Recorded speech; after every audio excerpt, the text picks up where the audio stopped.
Welcome to another episode of Monday Motivation. I'm here today with ATHENA Pataksil. How are you doing, ATHENA? I'm doing great. You had a really significant impact on me, and I've thought about you for a long time. Tell us a little bit about your life story. All right. My parents had a dance studio. They started that, I think I was 7 or 8 years old. And that was my life. It was all dance competitions, dance recitals. Everything was about performing from a very early age. I started dancing when I was 3. By the time I was 16, I earned a scholarship to go study with the Bolshoi Ballet in Moscow. And I was in the class with 18-year-olds because that's where my level of training was. And it didn't go very well. My body hit puberty when I was there, and all of a sudden I was no longer I no longer resembled a 12-year-old Russian ballerina. I had curves, I had all the women parts. And my teacher came back from she had been out of the country. The first thing she said to me in front of the whole class was, "What's the matter? You're fat." And that had a really big impact on me. I went into a depression, and I stayed in dance because it was all I knew. And I decided I'm just going to keep going. I auditioned for ballet companies at the age of 18, and I did 2.5 seasons as a corps de ballet. So I struggled a lot with weight between the ages of 16 to, I would say, 21. I was lucky enough that I did not develop an eating disorder. After 2.5 years of really just every week, you need to lose 5 pounds, you need to lose 5 pounds. And just hating my body, I had an opportunity to audition for a showgirl show. I went and I auditioned, and they snatched me right up. And they from the moment I stepped foot on that stage, they were grooming me to be a principal dancer because I had the perfect body for being a showgirl. And I finally made peace with my body. I became one of the lead dancers in a matter of 4 years. And I got to be in the spotlight for quite a while. It was lovely. Like, what did you think when you were 16 years old, getting on the plane to go to Russia? I was all by myself. My parents literally got a phone call in December and said, "We want ATHENA to study with us. You need to get her passport, and you need to get her a ticket over here." And so 3 weeks, I think it was the craziest, quickest transition. And all of a sudden I was in a foreign country. It was a lot different because the language barrier. I wasn't afraid. I felt invincible. I was ready. I was like, this is it.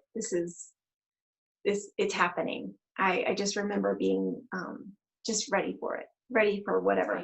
There was only one time I was actually scared for my life because I had heard that, of course, in any other of the other, second or third world countries, there's a lot of kidnappings and girls are being sold to sex trafficking or whatever. And so that was one of my biggest fears. So at 16, I already knew that was a thing that was happening, and I had to, keep my guard up. What advice do you have for a person on developing a passion? The advice I have is to give yourself permission to have a passion, no matter what it is. As you can see behind me, I have crazy showgirl costumes. I've made all of these costumes.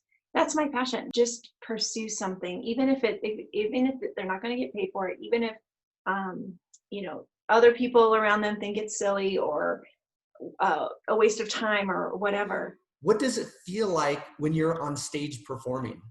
That's when I'm in the zone. That is, like you said, I feel invincible. Time completely disappears. There's no sense of time. And all it is an exchange of energy between me and the audience. There's no better drug out there. It's so powerful and invincible and free and carefree, and nothing else matters. It's just the most amazing feeling. When it's time to hang up the shoes and retire from the stage, that's the hard part. Why do you care about other people so much? I think I came to this planet to help people. I believe I'm a light walking down the street. I can share my light or I can hide it. I've always been that way. Since I was a little girl, I just wanted to help people feel better. What's the most positive lesson that you've learned about being in a state of uncertainty? To embrace it, just to welcome it and not judge it as the end of you or the death of you. Life is only going to throw at you what you can handle. It's been amazing to not be afraid for once in my life. I think that a lot of us are afraid of emotion. We're afraid of feeling. We're great feeling when we're happy, we're laughing, we're all of those emotions are okay to exist in our bodies. But when it comes to the negative ones, we fear them. It's just energy passing through, just like, the good energy. What is your advice if a person is feeling judged by other people? My entire life has been around caring what other people think. It does not matter what anyone else thinks of you. Just remember that you could be that gift. Don't retaliate. Just send the love. What does creativity do for you? It gets me in the flow. When I'm creating, it's my world. No one else is there. It's similar to being on stage. It's a process. So I start out with a sketch.